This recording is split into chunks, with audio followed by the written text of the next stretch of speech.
কথা বলছে এই কাবিনটা কি মায়ের সই ছাড়া মায়ের বাপে দিল হইব? আমি তো তুমি এই সই তো এই মেয়ের বিয়া মেয়ের সই না দিয়া মেয়ের বাপে দিল সই দিল বিয়ে হইব, এটা কি তুমি জানো? তোমার আমি বলছি যে সই দিল হইব কিনা এটা বলো। তুমি তো নিয়ে দাঁড়াই নাকি?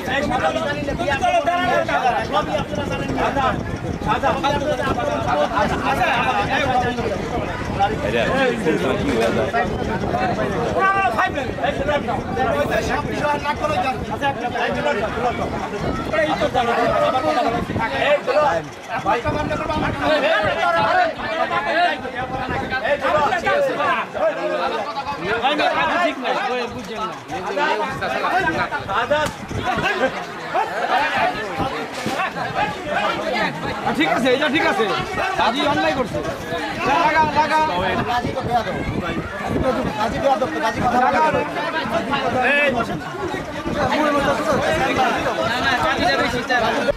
এক দুই তিন ঢাকায় জমি জিতে নিন 100% ক্যাশব্যাক সহ 20 কোটি টাকার পুরস্কার। গতকাল পূর্ব সভায় 8 নং ওয়ার্ডে একটা বিবাহ অনুষ্ঠান ছিল কাজীবাড়িতে। সেখানে কাজী দাওয়াত দেওয়া হয়। সেখানে আমাদের যে রেজিস্ট্রার কাজী উনি অসুস্থ থাকায় আমাকে ওইখানে পাঠানো হয়।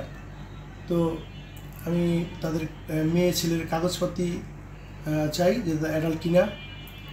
তো দেখি কাগজপত্র ঠিক আছে, আমি কাগজপত্র লিখে কমপ্লিট করার পরে আমি বলি যে মেয়ের সই লাগবে, সইটা আমি আনতে যাবো, চলেন সই নিয়ে আসি। তো ওইখানে উপস্থিত ছিল এক ব্যক্তি, ওনার নাম শাহাদাত কমিশনার। তো উনি উত্তেজিত হয়ে বলতেছে যে মেয়ের কোনো সই লাগে না। আমি বললাম ভাই এটা কেমন কথা, মেয়ের সই তো অবশ্যই লাগবে, মেয়ের সই ছাড়া কি বিয়ে হয়?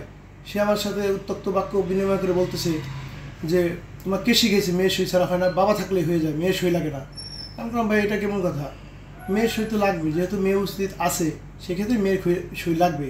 সে আমার সাথে অনেক মার্কেটিং করে এবং কি আমার গায়ে হাত তুলে, ঠিক আছে, এক পর্যায়ে আমার গালে চর মারে এবং কি এরপরে স্থানীয় যারা ছিল তারা আমাদেরকে মানে দুজনকে ছাড়াই দেয়। আপনি কি চান এখন এই ঘটনা? এখন এই ব্যাপারে আমি সুষ্ঠু তদন্তের মাধ্যমে আমি এর বিচার চাই। এক দুই তিন ঢাকায় জমি জিতে নিন 100% ক্যাশব্যাক সহ 20 কোটি টাকার পুরস্কার। যেহেতু আমি ওইখানে একজন কাজী আমাকে পাঠাইছে, সে অসুস্থ থাকার কারণে, তো আমাকে লাঞ্ছিত করেছে ওখানে অনেক ভরসভার মাঝে। হ্যাঁ, আমি তো আমার আইন অনুযায়ী যেভাবে আইন ছিল ওইভাবে আমি কাজ করতে চেয়েছি। সে আইন অনুযায়ী কাজ না করে সে বলছে মেয়ের সই লাগলে আমি জোর করে এনে দেবো, মেয়ের সই লাগে না তুমি জানো, এভাবে সে কথা বলে এবং কি আমার গায়ে হাত তুলে আমাকে লাঞ্ছিত করছে। এখন আমি এগুলোর বিচার চাই।